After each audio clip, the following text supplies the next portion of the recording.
आज है 31 जनवरी 2025 दिन शुक्रवार। Welcome back to Clean News MP. चलिए देखते हैं मध्य प्रदेश की 25 फटाफट बड़ी खबरों को। इससे पहले आप न्यूज को कहां से देख रहे हैं हमें कमेंट में बताना बिल्कुल ना भूलें। साथ ही हमारे फेसबुक पेज को भी फॉलो करें। फेसबुक पेज का लिंक डिस्क्रिप्शन में दिया गया है। मार्च के पहले सप्ताह में प्रस्तुत हो सकता है मोहन सरकार का दूसरा बजट। मोहन सरकार का दूसरा बजट मार्च के पहले सप्ताह में विधानसभा में प्रस्तुत किया जा सकता है। बजट सत्र की तिथि मुख्यमंत्री डॉक्टर मोहन यादव के जापान दौरे से लौटने के बाद निर्धारित कर दी जाएगी। 24 से 25 फरवरी को भोपाल में ग्लोबल इन्वेस्टर समिट होने के कारण सत्र 3 मार्च सोमवार से प्रारंभ किया जा सकता है। 10,000 रुपए खाते में डालेगी एमपी सरकार। किसानों को प्रोत्साहन राशि देने की घोषणा। राज्य सरकार प्रदेश के धान उत्पादक सभी किसानों को प्रोत्साहन राशि देगी। ये प्रति हेक्टेयर 2,000 रुपए रहेगी।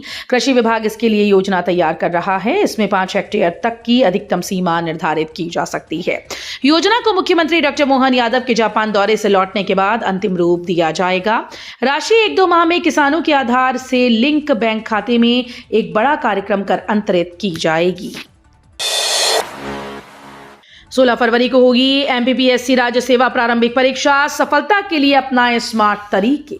मध्य प्रदेश लोक सेवा आयोग आगामी 16 फरवरी को अपनी सबसे महत्वपूर्ण और प्रतिस्पर्धी राज्य सेवा परीक्षा 2025 का आयोजन कर रहा है। इसके जरिए राज्य में प्रशासनिक और पुलिस के साथ कई अन्य महत्वपूर्ण पदों पर भर्तियां की जाती हैं। अगर आप भी इस परीक्षा में शामिल होने जा रहे हैं तो आपके पास परीक्षा के लिए 20 से भी कम दिन बचे हैं।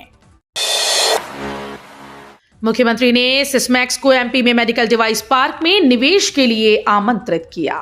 मध्य प्रदेश में निवेश लाने के लिए मुख्यमंत्री डॉक्टर मोहन यादव 4 दिवसीय जापान दौरे पर हैं। दौरे के तीसरे दिन गुरुवार को मुख्यमंत्री ने जापान के कोबे शहर में सिस्मैक्स कॉर्पोरेशन सॉल्यूशन सेंटर का दौरा किया और कंपनी के वरिष्ठ अधिकारियों के साथ मेडिकल टेक्नोलॉजी और जीवन विज्ञान क्षेत्र में निवेश की संभावनाओं पर परिचर्चा की। इस दौरान उन्होंने सिस्मैक्स की अत्याधुनिक मेडिकल डिवाइस निर्माण तकनीक का अवलोकन किया और मध्य प्रदेश में क्षेत्र के विकास के लिए सिस्मैक्स को आमंत्रित किया। सीएम डॉक्टर यादव बोले, औद्योगिक विकास के लिए हर संभव सहायता देने सरकार प्रतिबद्ध। मुख्यमंत्री डॉक्टर मोहन यादव ने जापान यात्रा के तीसरे दिन पैनासोनिक एनर्जी कंपनी के अधिकारियों के साथ बैठक की। बैठक में पैनासोनिक के अधिकारियों से मध्य प्रदेश में निवेश के अवसरों और सहयोग की संभावनाओं पर गहन चर्चा की गई। मुख्यमंत्री डॉक्टर मोहन यादव ने कहा कि मध्य प्रदेश सरकार औद्योगिक विकास के लिए हर संभव सहायता प्रदान करने के लिए प्रतिबद्ध है। उन्होंने पैनासोनिक एनर्जी से अपेक्षाएं जताई कि वो राज्य में अपनी स्किल डेवलपमेंट पहल को बढ़ावा दे। लाडली बहनों की सरकार से बड़ी डिमांड। बोली, पैसे नहीं, सरकारी नौकरी चाहिए। मध्य प्रदेश की राजधानी भोपाल में शिक्षक भर्ती अभ्यर्थी बड़ी संख्या में प्रदर्शन कर रहे हैं, जिसमें अभ्यर्थियों की मांग का सरकार खाली पदों दूसरी काउंसलिंग करे। साथ ही महिलाओं ने मांग की है कि अगर उनकी मांगे नहीं मानी जाती हैं तो सभी महिलाएं मुंडन कराएंगी। महिला अभ्यर्थी ने बताया कि महिला सशक्तिकरण और लाडली बहनों की बात करते हैं। बहनें लायक हो गई हैं, उनका अधिकार दीजिए। फ्री में हमें पैसे नहीं चाहिए, हमें सरकारी नौकरी चाहिए। आपकी बहनें शिक्षित हैं। बगदड़ से उज्जैन में अलर्ट। सिंगस 2028 के लिए प्रशासन का है ये मेगा प्लान।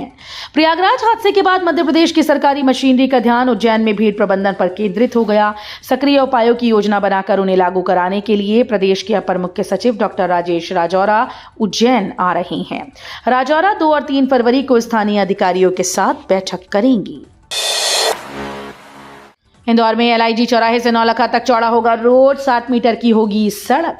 एबी रोड के मिक्स लेन के ट्रैफिक को सुधारने की योजना पर काम शुरू हो गया है। एलआईजी से नौलखा के बीच के हिस्से में अलग अलग चौराहों पर फ्लाईओवर बनाए जाएंगे। इस हिस्से में जहां जहां बॉटल नेक था वहां सड़क की चौड़ाई 30 मीटर से बढ़ाकर 60 मीटर की जाएगी। अमेरिका और अफ्रीका के दल ने स्वसहायता समूह की गतिविधियां देखी, समझी संचालन की बारीकियां। अमेरिका और अफ्रीका के दल ने 7 सदस्यीय सीहोर जिले में मध्य प्रदेश राज्य ग्रामीण आजीविका मिशन के द्वारा संचालित स्वसहायता समूह की आर्थिक और सामाजिक गतिविधियों का अवलोकन किया और कार्यप्रणाली की विस्तार से जानकारी ली। इसके साथ ही दल के सदस्यों ने स्वसहायता समूह के सदस्यों के परिवारों के जीवन स्तर में आ रहे बदलाव के बारे में भी जाना। इंटरनेशनल असेंबली में ओरलैंडो जाएंगे सुशील और रूबी। इंदौर की समृद्ध विरासत करेंगे साझा। Public image chair Ghanshyam Singh ने बताया कि रोटरी डिस्ट्रिक्ट 3040 के डिस्ट्रिक्ट गवर्नर 2025-26 सुशील मल्होत्रा अपनी पत्नी रूबी मल्होत्रा 31 जनवरी को अमेरिका के ओरलैंडो शहर में होने वाले रोटरी इंटरनेशनल ट्रेनिंग असेंबली में भाग लेने के लिए रवाना हो रहे हैं। पीसीसी चीफ बोले, अब सौरभ शर्मा आ गए तो डायरी कहां है? डायरी का अस्तित्व खतरे में, मामले में जाएंगे कोर्ट। कांग्रेस प्रदेश अध्यक्ष जीतू पटवारी ने आरोप लगाते हुए कहा कि सर्च करें तो सबसे भ्रष्ट राज्य में मध्य प्रदेश का नाम आता है। पीसीसी चीफ ने कहा कि जांच एजेंसी बेहतर तरीके से केस को हैंडल करे। अब सौरभ शर्मा आ गए हैं तो डायरी कहां है? डायरी का अस्तित्व खतरे में है। इस मामले में हम कोर्ट जाएंगे, इस केस पर हमारी नजर है। सोना और नकदी से तीनों आरोपियों ने मना कर दिया तो ये किसका है? ये पूरा घपला 20,000 करोड़ का है। गोवा से विमान से आया लीवर, इंदौर निवासी मरीज को मिली जिंदगी। सप्ताह दूसरी बार ग्रीन कॉरिडोर। एक सप्ताह के भीतर इंदौर में गुरुवार को दूसरी बार ग्रीन कॉरिडोर बना। ब्रेन डेथ होने के बाद गोवा में 48 वर्षीय अजय गिरी का लीवर गोवा से इंदौर पहुंचा। इंदौर के जुपिटर अस्पताल में भर्ती एक मरीज को लीवर का प्रत्यारोपण किया गया। कांग्रेस की नई टीम में दिख सकते हैं मध्य प्रदेश के चेहरे। अरुण यादव को मिल सकती है बड़ी जिम्मेदारी। अखिल भारतीय कांग्रेस कमेटी नई टीम बनाने की तैयारी कर रही है। इसमें मध्य प्रदेश के भी कुछ नेताओं को स्थान मिल सकता है। महिलाओं और अल्पसंख्यक वर्ग से भी कुछ नेताओं को केंद्रीय स्तर पर जिम्मेदारी दी जा सकती है। दिल्ली में कांग्रेस कार्यालय नए भवन में शिफ्ट होने के बाद अखिल भारतीय कांग्रेस कमेटी की नई टीम बनाने की तैयारी चल रही है। लालबाग पैलेस बनेगा इंदौर का प्रमुख टूरिस्ट स्पॉट। 5 करोड़ हो रहे खर्च। होलकर परिवार का आवास रहे इंदौर के लालबाग पैलेस पर अब सरकार फोकस कर रही है। इसे इंदौर का प्रमुख टूरिस्ट स्पॉट बनाया जाएगा। पैलेस के जीर्णोद्धार, सौंदर्यीकरण व इंटीरियर पर 5 करोड़ रुपए खर्च किए जा रहे हैं। गुरुवार को सांसद शंकर लालवानी ने लालबाग पैलेस का निरीक्षण भी किया। एमसीयू के लोकपाल पर राहुल गांधी के लिए गलत शब्दों का उपयोग करने का आरोप। कमिश्नर से शिकायत करने पहुंचे नेता। प्रदेश कांग्रेस का एक प्रतिनिधिमंडल ने गुरुवार को पुलिस कमिश्नर हरिनारायण चारी से मुलाकात कर माखनलाल पत्रकारिता विश्वविद्यालय के लोकपाल ओम प्रकाश सुनरैया द्वारा राहुल गांधी सहित तमाम कांग्रेस के नेताओं के विरुद्ध अनर्गल अपशब्दों का उपयोग करने के खिलाफ आपराधिक प्रकरण दर्ज कर वैधानिक कार्रवाई किए जाने की मांग की। ईडी को जयश्री फूड प्रोडक्ट्स कंपनी के संचालकों के पास मिली करोड़ों रुपए की संपत्ति, luxury car. Jayshree Gayatri food products private limited company के भोपाल, सीहोर और मुरैना में ईडी ने prevention of money laundering act 2002 के तहत 29 जनवरी को छापेमारी की थी। यहां से ईडी को कई आपत्तिजनक दस्तावेज के साथ 25 लाख रुपए नकद, BMW और फॉर्च्यूनर जैसी लग्जरी कारों के साथ किशन मोदी की विभिन्न कंपनीज और परिवार के सदस्यों के नाम पर 66 करोड़ रुपए से अधिक की अचल संपत्तियों से संबंधित दस्तावेज मिले, जिनको ईडी ने जब्त कर लिया है। यूपी बॉर्डर पर 22 घंटे के बाद शुरू हुआ परिचालन। सीएम मोहन यादव ने की कमिश्नर से बात। माघ मेले और तीर्थ यात्रियों की भारी भीड़ को देखते हुए प्रशासन ने रीवा प्रयागराज सीमा को अस्थायी रूप से सील कर दिया था। 22 घंटे तक बंद रही सीमा को अब धीरे धीरे खोला जा रहा है और गाड़ियों को नियंत्रित तरीके से आगे बढ़ने की अनुमति दी जा रही है।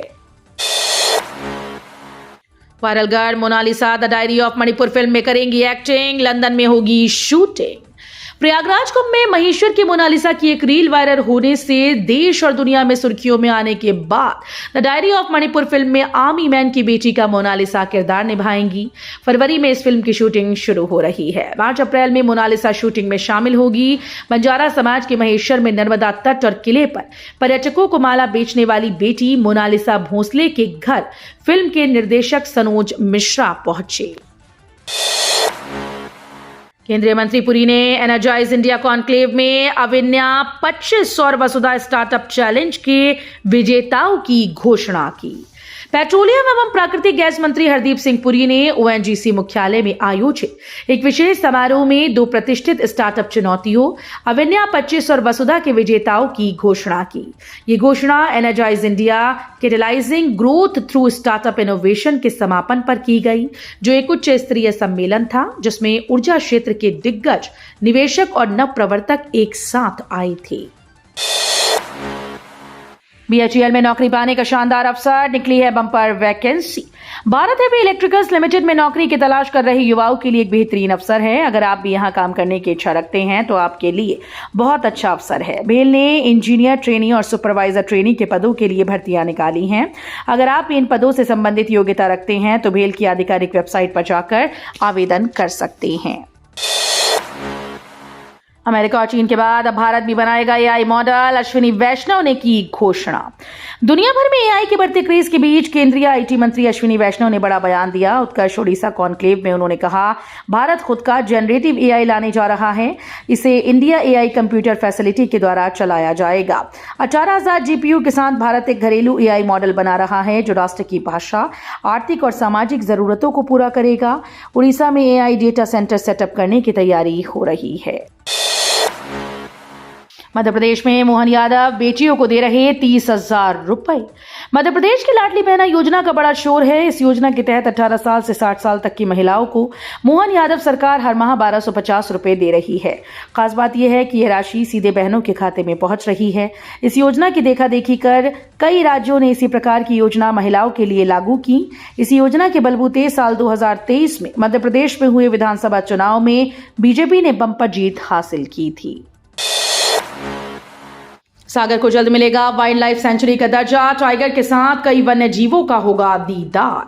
मध्य प्रदेश के सबसे बड़े टाइगर रिजर्व की सौगात मिलने के बाद अब सागर जिले को वन्य जीव अभ्यारण्य की सौगात मिलने जा रही है। सागर के उत्तर वन मंडल को वन्य जीव अभ्यारण्य घोषित किया जा रहा है। खास बात यह है कि इस वन्य जीव अभ्यारण्य का नाम डॉक्टर भीमराव अंबेडकर के नाम पर होगा। गौरतलब है कि 6 साल पहले कमलनाथ सरकार ने यह प्रस्ताव तैयार किया था। मिलेट्स की खेती पर सब्सिडी और अनुदान। मध्य प्रदेश सरकार किसानों की आर्थिक स्थिति को सुधारने और कृषि उत्पादकता बढ़ाने के लिए विभिन्न योजनाओं पर कार्य कर रही है। सरकार की प्राथमिकता किसानों को सस्ती दरों पर बीज, उर्वरक और कृषि मशीनरी उपलब्ध कराना है। इसके लिए राष्ट्रीय खाद्य सुरक्षा मिशन, राष्ट्रीय तिलहन मिशन, बीजग्राम, राष्ट्रीय कृषि विकास योजना और SMAM योजना के तहत अनुदानित दरों पर उन्नत बीज और उपकरण प्रदान किए जा रहे हैं। थम जाएंगे 80 से अधिक स्कूल बसेस के पहिए। महर में कलेक्टर का नया फरमान। जिला कलेक्टर ने स्कूल्स में संचालित होने वाली 12 साल से पुरानी बसेस के संचालन को बंद करने का निर्देश दिया। इसके साथ कहा गया कि अगर निर्देश का पालन नहीं किया गया तो कड़ी कार्रवाई की जाएगी। परिवहन अधिकारी व यातायात पुलिस को भी ऐसी बसेस पर कार्रवाई के निर्देश दिए गए हैं।